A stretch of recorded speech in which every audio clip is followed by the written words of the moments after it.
Hello, Professor Kent Lee again, and in this video I would like to explain about the Writing Strategies Inventory Survey and the results you will have gotten back.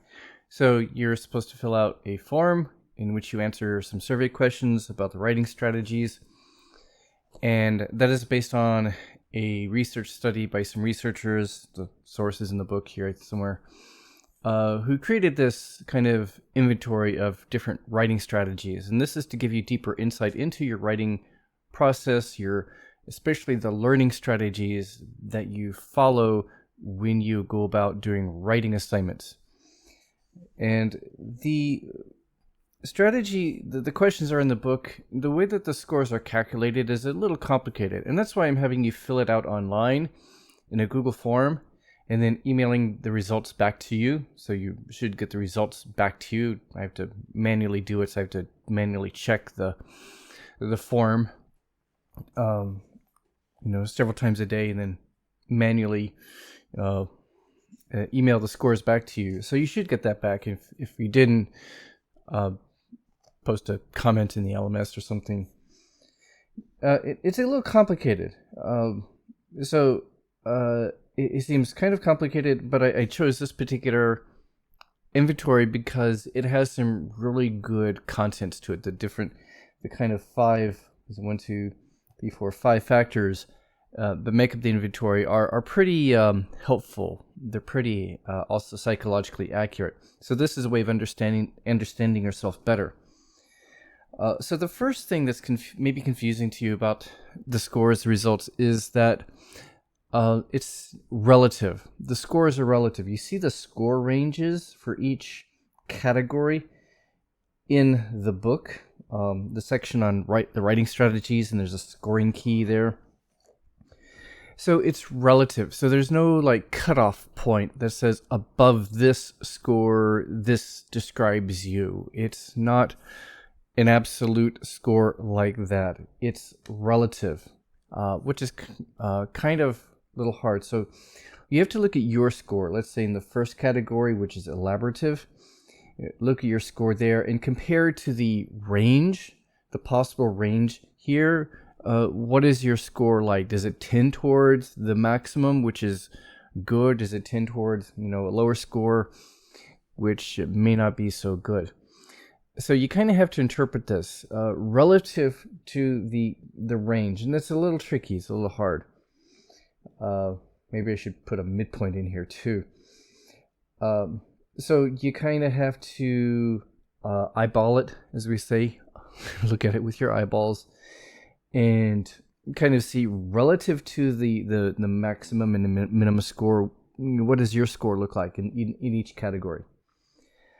So the first category, elaborative voice, that's a healthy one. So if you relatively high score here, a higher score compared to the maximum, that's a good thing. It means you have some successful elaborative writing strategies that focus on deeper writing and deeper learning, and establishing your voice, your point of view, communicating your ideas and information clearly to the audience, and awareness of the audience.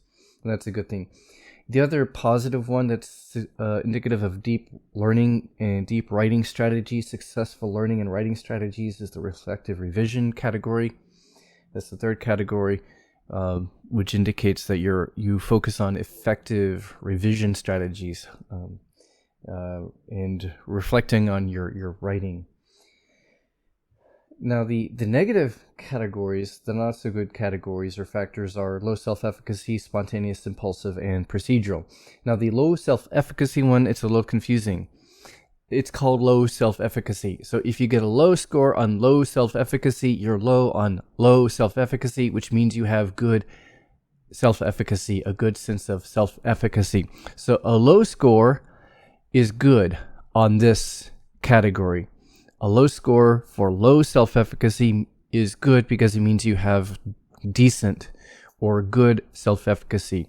If you get a higher score on low self-efficacy relative to the range here, possible range, then that's not a good sign. It means that there's some problems with your sense of efficacy and or confidence, or how you perceive yourself as a student, as a worker, whatever it is you're doing. You need to develop your sense of ability and confidence when it comes to specific tasks. This doesn't mean like overall self-confidence or overall self-esteem, but how you view yourself. Do you feel like you have the ability or the confidence to achieve a particular task or goal, writing or learning a language, a particular learning task or work task or goal, something that's important to you?